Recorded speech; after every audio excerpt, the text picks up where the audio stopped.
Quando embarquei para o Japão a trabalho, eu jamais imaginei que minha vida viraria de cabeça para baixo enquanto eu ainda estava no avião. Do outro lado do mundo, recebi uma notificação no celular e, ao abrir a câmera da minha sala, vi algo que nenhum filho deveria ver: meus pais e minha irmã invadindo a minha casa com a chave reserva e começando a mudança dela para dentro do meu próprio lar. Pior, ouvi meu pai dizendo que a casa seria da minha irmã, e ela comemorando como se tivesse acabado de realizar o sonho da vida dela. Minutos depois, minha irmã postou uma foto em frente à minha casa com a legenda "Sonho realizado". Foi naquele momento que eu decidi: eles iam pagar caro por isso. E hoje eu vou te contar exatamente como eu recuperei minha casa e minha dignidade. Olá, seja bem-vindo ao canal Histórias Surpreendentes. Curta e se inscreva nesse canal, aproveite e ative as notificações, comente aqui de qual cidade você está assistindo, vou adorar saber e deixar um coração no seu comentário. Vale lembrar que os nossos vídeos não são relatos reais, são histórias voltadas apenas para o entretenimento. Toda a criação e edição são feitas pelo proprietário do canal. Quando embarquei naquele voo para Tóquio, achei que seria apenas mais uma viagem de trabalho. Eu não imaginava que, do outro lado do mundo, minha própria família preparava a maior traição da minha vida.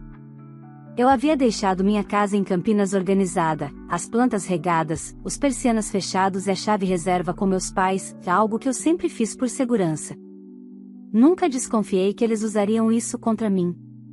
Era final de tarde no Japão quando sentei em um pequeno café próximo ao cruzamento de Shibuya para revisar os últimos detalhes da minha apresentação. O ambiente misturava cheiros de café forte com o aroma doce de pães recém-assados. O movimento intenso das pessoas do lado de fora me distraía, mas nada se comparou ao impacto da notificação que vibrou no meu celular. Movimento detectado, câmera da sala de estar. Meu coração apertou. Minha casa deveria estar vazia. Abri o aplicativo esperando ver algum vizinho curioso, talvez até um entregador. Em vez disso, vi minha mãe entrando pela porta da frente como se fosse dona do lugar, usando justamente a chave que deixei para emergências. Logo atrás veio meu pai carregando caixas e malas. E então, como um soco no estômago, minha irmã Letícia apareceu, sorrindo e empurrando duas malas enormes, como se estivesse chegando ao hotel de férias. Fiquei paralisada, tentando processar aquilo. Aumentei o volume e ouvi claramente meu pai dizendo: "Essa casa vai ser sua, Letícia. Sua irmã tem dinheiro para comprar outra. Você merece." Letícia riu, jogando o cabelo pro lado, até que enfim vou ter minha primeira casa. Um sonho realizado. Eu quase deixei o celular cair da mão. Eles abriram meus armários, mediram paredes, empurraram meus móveis, encheram minha cozinha de compras e começaram a transformar minha casa num lugar onde eu não existia. A cada movimento deles, eu sentia como se arrancassem um pedaço da minha vida. E piorou. Enquanto assistia ao vivo a essa invasão, meu celular vibrou novamente. Era uma notificação do Instagram. Cliquei, e lá estava, minha irmã sorrindo em frente à minha casa, ao lado dos meus pais, todos felizes, como se tivessem acabado de realizar um sonho em família. A legenda dizia: "Sonho realizado", com emojis de coração. Meus dedos tremiam. Eu estava do outro lado do mundo, completamente impotente, assistindo a minha própria família tomar minha casa como se fosse deles. Poucas pessoas entendem a sensação de perder algo que você construiu com suor, noites mal dormidas, economias apertadas e renúncias pessoais. Aquela casa era meu porto seguro, meu maior orgulho, e eles simplesmente decidiram que pertenciam a ela mais do que eu. Enquanto o café ao meu redor seguia barulhento e vivo, eu só conseguia sentir um silêncio pesado dentro de mim. Um tipo de silêncio que antecede decisões importantes. Ali, observando minha mãe pendurar fotos dos filhos de Letícia na minha parede, percebi que uma linha havia sido cruzada. E que nada, absolutamente nada, seria como antes. Eu respirei fundo, apertei o celular entre os dedos e pensei: eles acham que podem me apagar, mas vão pagar caro por isso. Eu não sabia ainda como, mas eu sabia de uma coisa: jamais permitiria que transformassem minha casa no prêmio de consolação da minha irmã mimada. E aquela viagem ao Japão, ironicamente, foi o que abriu meus olhos. A partir daquele momento, minha vida tomou um rumo que nem eu poderia imaginar. Deixei o café em Shibuya com o coração acelerado, andando pelas ruas iluminadas como se meu corpo se movesse sozinho. Enquanto as luzes de neon e o fluxo interminável de pessoas cruzavam meu caminho, eu só conseguia pensar no absurdo que estava acontecendo a milhares de quilômetros dali. Voltei para o hotel tentando me convencer de que era um pesadelo causado pelo fuso, mas bastou abrir o aplicativo das câmeras novamente para ver minha irmã sentada no meu sofá, de pernas cruzadas, bebendo meu vinho como se estivesse celebrando uma vitória pessoal.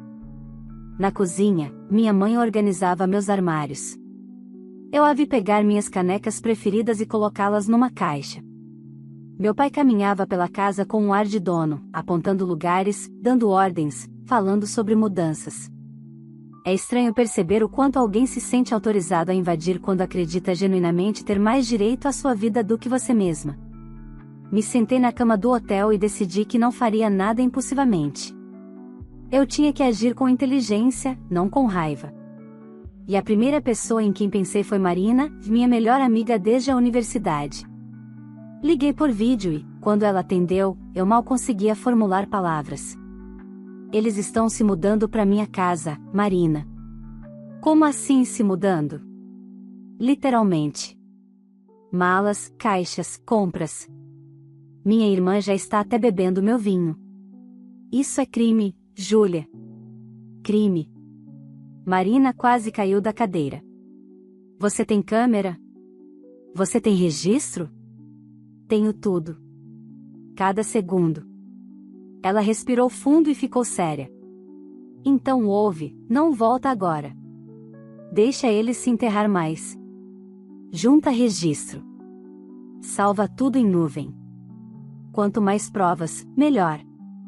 A frieza prática dela me trouxe um pouco de clareza. As próximas horas foram dedicadas a isso. Eu salvei os vídeos, printei conversas, tirei prints de cada mudança feita. A cada nova captura, crescia em mim não só a indignação, mas uma força que eu não sabia que tinha.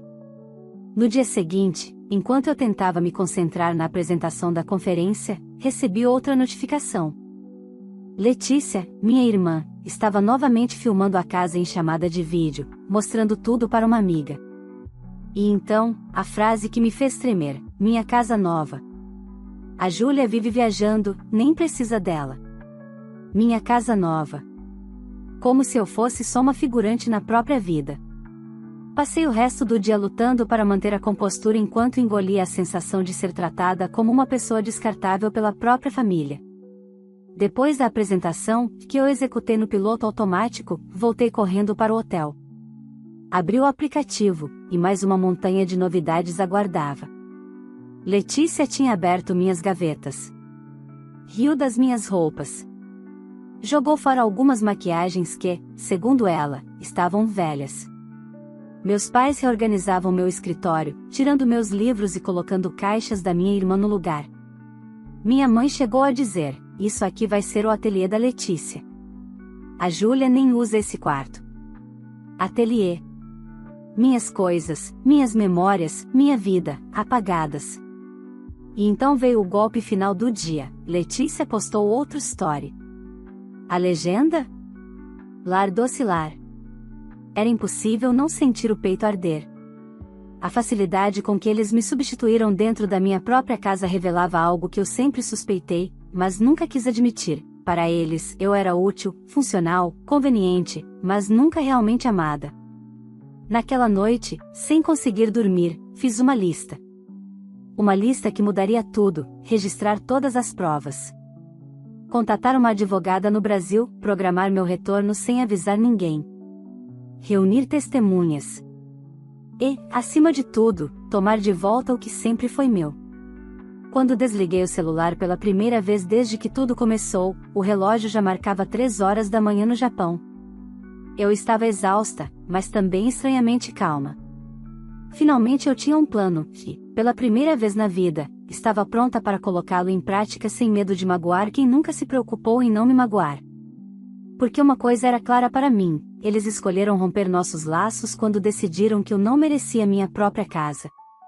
Eu só estava respondendo à altura. Voltar ao Brasil antes do previsto era arriscado, mas ficar assistindo minha casa ser tomada sem reagir era impossível. 2 dias depois da apresentação, reservei uma passagem silenciosamente, sem postar nada nas redes. Eu sabia que, se meus pais desconfiassem de que eu estava voltando, tentariam arrumar a casa, sumir com os pertences da Letícia ou manipular a narrativa para parecer que tudo não passou de um mal-entendido. No caminho para o aeroporto de Narita, revisitei os vídeos das câmeras. Minha mãe já falava como se a casa tivesse sido comprada por ela. Meu pai pintava a parede do quarto de hóspedes, agora quarto da Letícia, sem a menor cerimônia.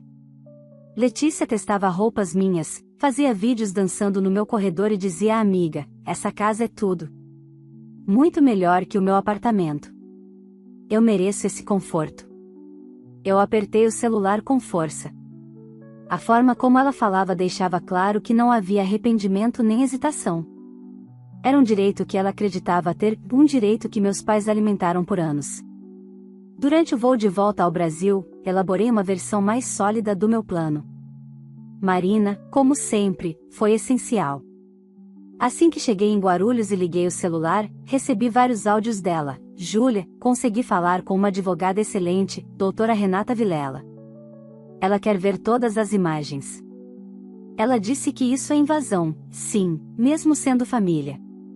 Renata analisou tudo rapidamente e foi objetiva: você tem provas mais do que suficientes. Vamos proceder da forma correta, sem escândalo, mas com firmeza. Ela sugeriu que voltássemos à minha casa com um oficial de justiça e um chaveiro. Meu plano ganhava forma. Mas antes, eu precisava ver com meus próprios olhos o que tinha sobrado da minha vida. Marina me pegou no aeroporto e fomos direto para o apartamento dela, onde eu ficaria escondida até o momento certo de agir. À noite, conectei meu notebook à televisão e coloquei as câmeras para exibir ao vivo. Marina ficou boquiaberta ao ver a extensão da destruição. Letícia cozinhava na minha cozinha como se fosse chefe de reality show. Panelas sujas acumulavam-se na pia.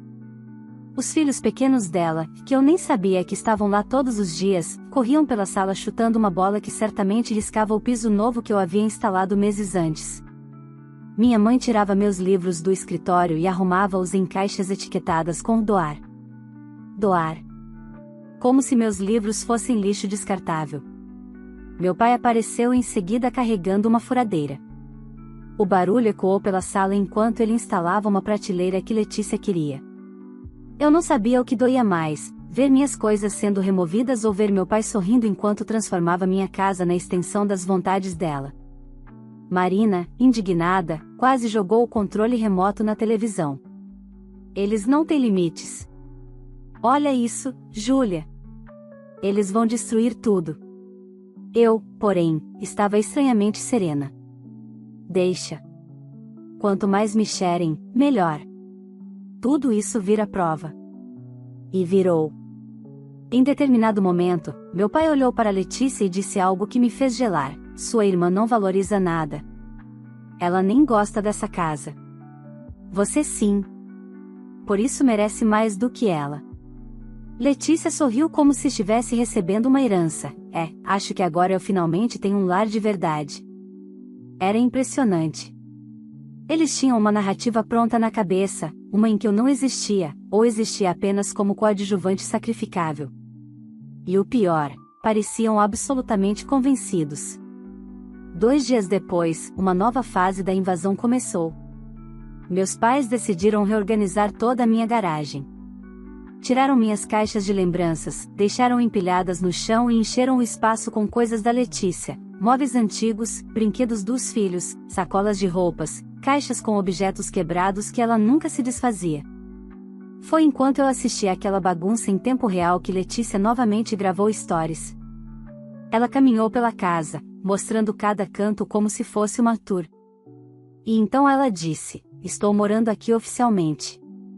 Nunca mais preciso me preocupar com aluguel. Oficialmente. Eu ri, mas foi um riso amargo. Era inacreditável que alguém pudesse ser tão desprendido da realidade. Renata, advogada, marcou a data. A remoção aconteceria em 3 dias. Oficial de justiça, chaveiro, documentação, tudo dentro da lei. Mas nesse meio tempo, uma nova camada da farsa se revelou. Minha mãe postou uma foto com Letícia na minha sala, as duas abraçadas, legenda: família é tudo. Mais um sonho realizado. Sonho realizado. Eu senti uma fisgada no peito. Não pela casa, mas pelo simbolismo. Eles tinham me apagado da família na foto. Meu espaço, meu esforço, minha história, tudo substituído pela narrativa que favorecia Letícia. Na véspera do plano entrar em ação, algo aconteceu que eu jamais esperava. Letícia convidou uma amiga para dormir lá. As duas bebiam vinho na varanda enquanto ela dizia: "A Júlia vai entender. Ela sempre acaba cedendo. Sempre." E aí eu percebi, a maior parte da culpa não era apenas deles. Era minha também. Eu cedi a vida inteira. Mas não dessa vez. Eu fechei o notebook devagar, olhei para Marina e disse: "Chegou a hora." Na manhã marcada pela advogada Renata, acordei antes do sol nascer. Mesmo no apartamento da Marina, senti o estômago revirar como se estivesse prestes a entrar em uma arena. A diferença era que, dessa vez, eu não era vítima. Eu era quem puxaria as rédeas de volta. Renata chegou às 8 horas. Sentou-se à mesa com uma pasta grossa, cheia de documentos impressos, capturas de telas, prints de stories, fotos da invasão, relatórios de horários e até transcrições de falas captadas pelas câmeras. Ao lado dela, o oficial de justiça já revisava as informações. O chaveiro, um senhor calmo chamado Jamil, aguardava na porta com uma maleta cheia de ferramentas. "Tudo pronto?" Renata perguntou. Concordei. Era isso. Não havia mais volta. Saímos do apartamento da Marina em 2 carros. O trajeto até minha casa durou menos de 15 minutos, mas cada curva parecia esticar o tempo. Eu tentava imaginar a reação deles. Se estariam dormindo, se Letícia estaria fazendo stories, se meus pais apareceriam de surpresa, como faziam quando me visitavam sem aviso. Quando dobramos a esquina da minha rua, senti o coração parar por um segundo. Meus pais estavam lá. O carro deles parado na frente da minha garagem, a porta do porta-malas aberta, caixas no chão. Eles continuavam trazendo coisas da Letícia. Como se estivessem consolidando a ocupação, selando o absurdo com mais absurdos. O oficial de justiça desceu primeiro. Renata veio logo atrás, segurando a pasta. Jamil esperou pela sinalização dela para se aproximar. Eu saí do carro por último, sentindo a energia mudar. Era minha rua, minha calçada, minha casa. Mas tudo parecia estranho, violado. Renata me olhou firme. "Júlia, respire fundo. Vamos entrar com a lei do seu lado." Subimos juntos até a porta. O oficial de justiça tocou a campainha. Do lado de dentro, ouvi passos apressados. A porta se abriu e minha mãe apareceu, surpresa, segurando uma bandeja de café da manhã como se fosse um domingo comum. O sorriso dela sumiu ao ver a advogada, o oficial e o chaveiro atrás de mim. "Júlia? O que é isso?" Respirei fundo. "É a devolução da minha casa." Ela não entendeu de imediato. Ou não quis entender. Letícia veio logo atrás dela, ainda de pijama, o cabelo bagunçado, segurando meu roupão bege que ela havia adotado. "O que tá acontecendo?" ela perguntou, irritada pela interrupção. Renata abriu a pasta. "Conforme consta no documento, a senhora Letícia e quaisquer outros ocupantes estão em situação de posse irregular deste imóvel, invadido sem autorização da proprietária legal, a senhora Júlia Almeida." Minha mãe arregalou os olhos. "Invadido?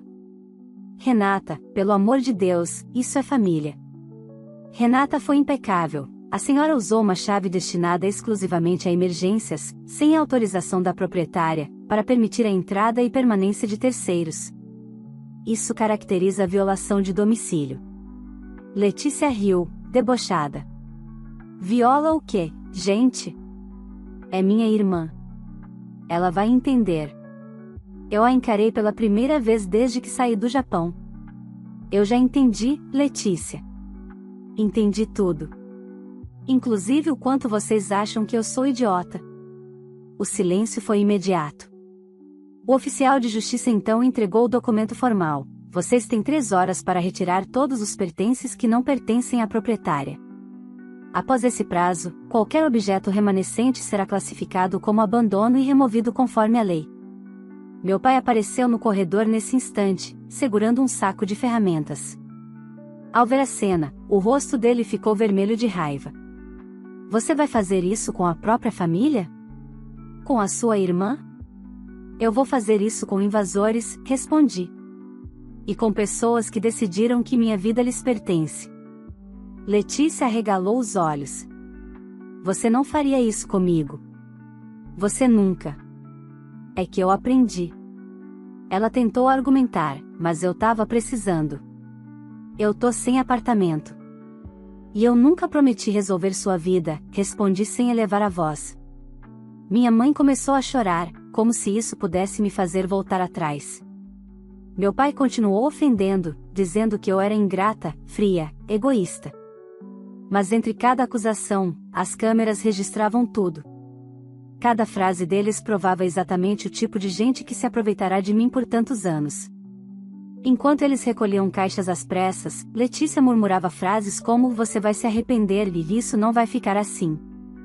Meu pai esvaziava o carro com movimentos bruscos, como se descarregasse sua frustração em cada gesto. Minha mãe se revezava entre lágrimas e acusações emocionais. Mas eu não estremeci. A cada minuto que passava, eu sentia uma camada da minha antiga submissão cair. A Júlia que sempre engolia tudo havia ficado em Tóquio, naquele café em Shibuya. A que estava ali agora era outra. Quando faltavam 15 minutos para o prazo acabar, Letícia saiu com a última caixa, dando as costas para mim sem nem olhar. Meu pai jogou a chave reserva na minha direção, a chave que eu tinha confiado, e saiu bufando. Minha mãe foi a última a atravessar o portão, enxugando as lágrimas. Eu fiquei parada, imóvel, observando os 3 se afastarem. Pela primeira vez, aquela casa parecia silenciosa. Mas era um silêncio que não me machucava. Era um silêncio que me devolvia. Jamil então se aproximou. Podemos trocar as fechaduras? Eu respirei fundo e respondi, agora, Jamil. Agora.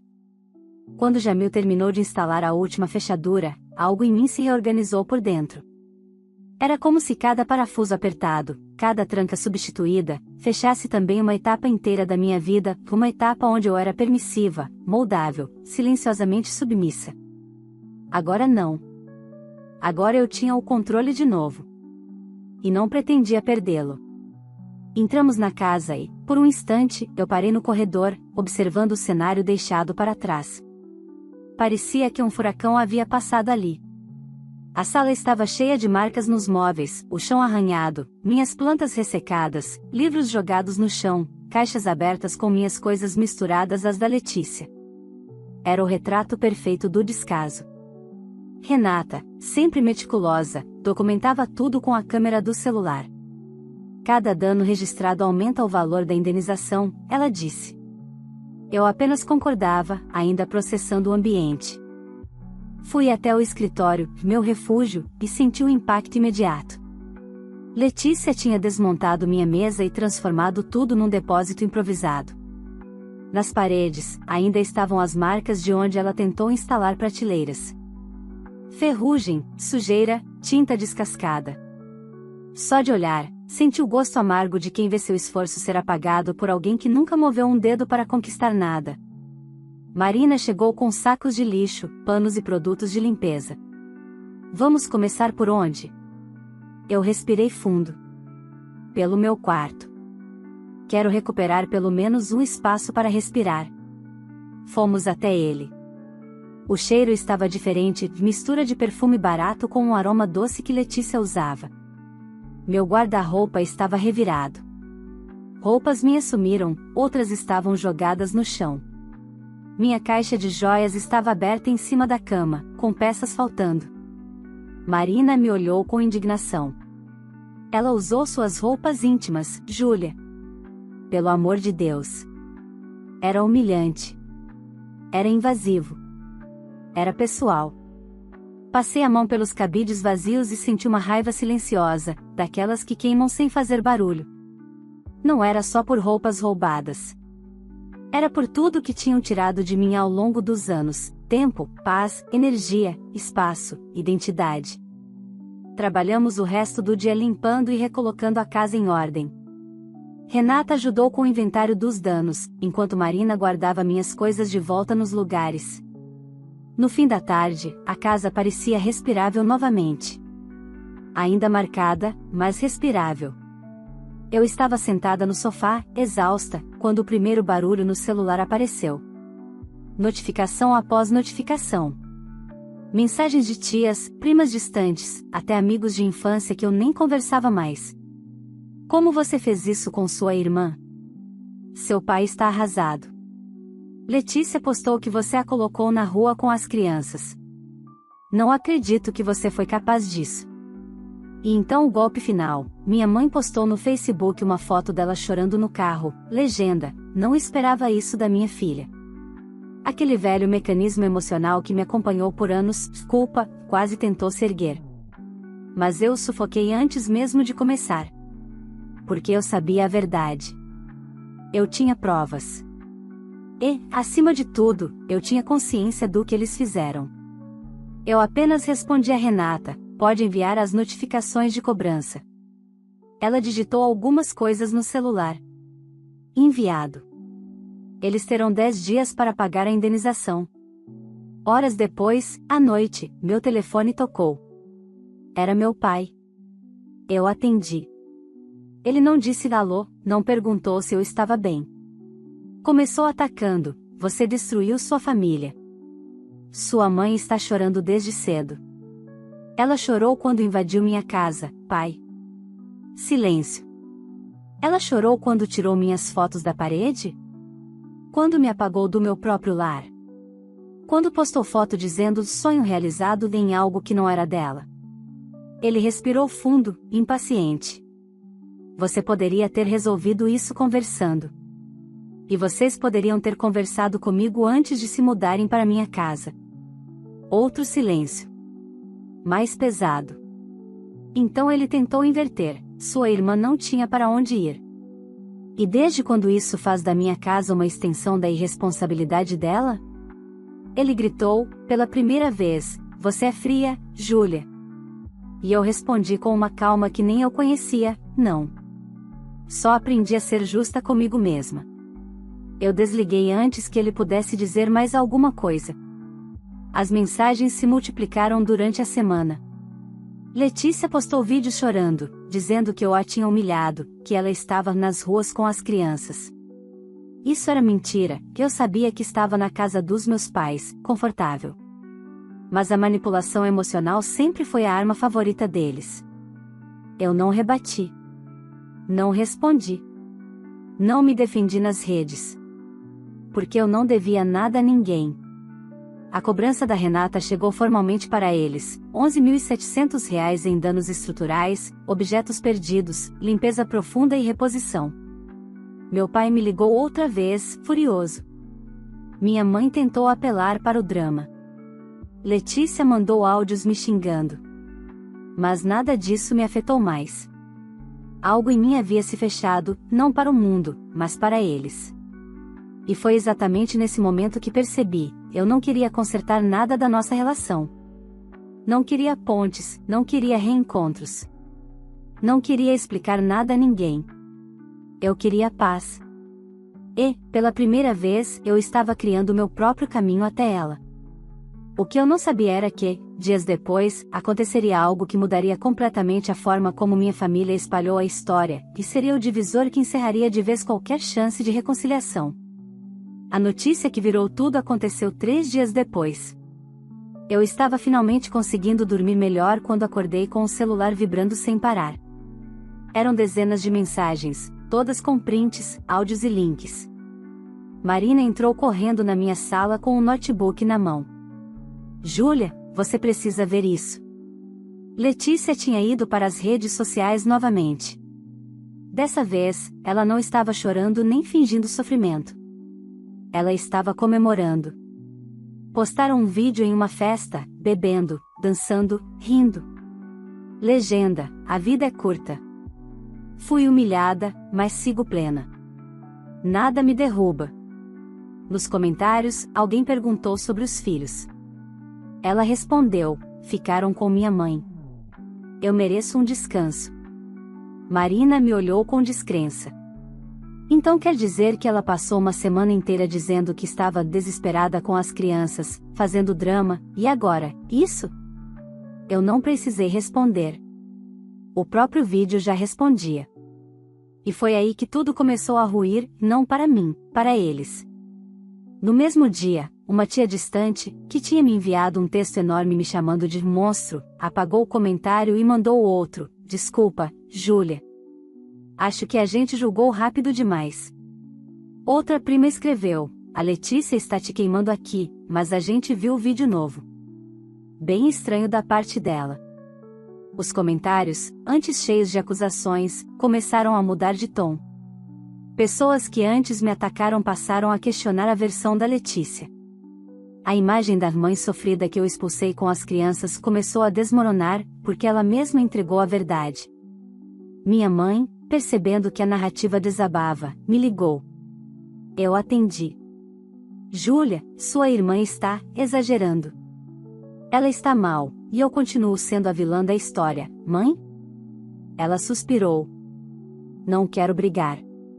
Só queria que a família voltasse a ser como antes. Eu sorri de leve, mas sem alegria. Como antes. Onde eu era que cedia para tudo? Onde meu papel era resolver os problemas de todo mundo enquanto ninguém se importava com o meu? Ela ficou em silêncio. Eu não quero isso de volta, mãe. E não quero essa família de conveniência. Você e o pai escolheram apoiar a decisão da Letícia. E agora lidam com as consequências. Eu já lidei com as minhas. Ela tentou insistir, tentou emocionar, tentou chorar. Mas nada mais me atingia. Pela primeira vez, a culpa não me paralisava. Pelo contrário, me libertava. A indenização chegou em envelope simples, sem bilhete, sem desculpas, um depósito integral dos R$ 11.700. Marina me disse: eles pagaram rápido, claro, respondi. Era isso ou ter tudo exposto num processo? E, de repente, o silêncio. Nenhum drama. Nenhuma tentativa de negociação. Apenas distância. A casa, lentamente, voltou a ser minha. Renovei paredes, comprei móveis novos, recuperei o piso arranhado, troquei cada objeto que Letícia tocou. Pintar novamente meu escritório foi quase terapêutico. As marcas na parede eram lembranças físicas de algo que eu jamais permitiria repetir.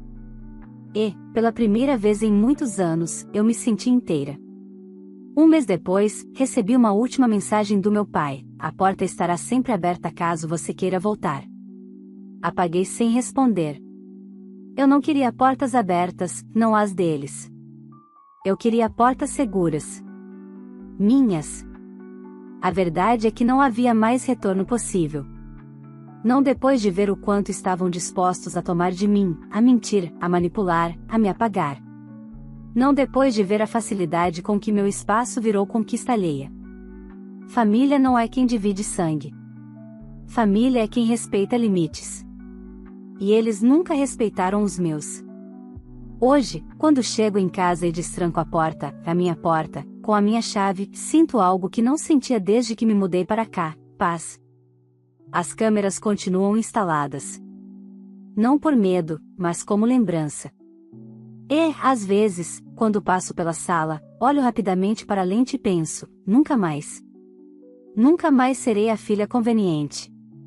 Nunca mais deixarei que decidam meu valor.